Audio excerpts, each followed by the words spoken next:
And here we have the second most tender cut of meat on a cow. Like we talked about, it's pretty uncommon. There are only 2 of these on the cow, but you can get this at Dakota Butcher. It's so tender, I want to be careful with it. I want to do it just right. I want it to be medium rare or the rare side of medium rare. This is what I'm going to do. I have my skillet here. A little bit of olive oil in there, but I'm also, in this case, going to put a couple of tablespoons of butter in there. We're going to let that melt. And once we start seeing that butter really get nice and frothy, then we're going to put this steak, this Teres Major, in there.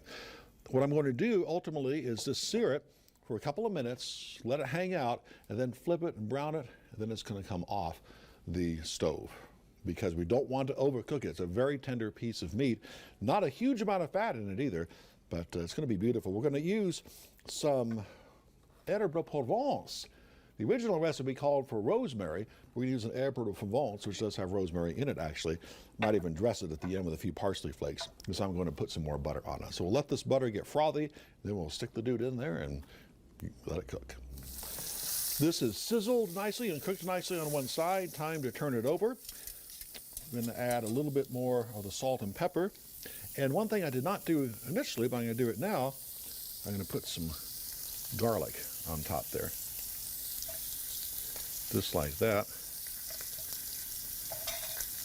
Let that flavor get in there. Turn the fire down, put that on top. And then I'll flip it again and we'll kind of stir the garlic in with the butter sauce, add more butter, and it's going to be ready to go. Just a few minutes. Don't want to overcook this Teres Major. Oh, it looks absolutely beautiful with that nice crust on the outside.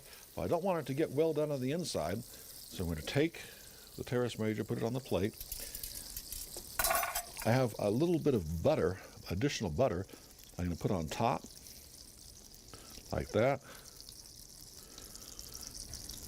And then what I'm going to do, take some foil, I'm going to tent this and let it sit for a few minutes, and then we're going to carve it up and serve it with some of the drippings in that pan.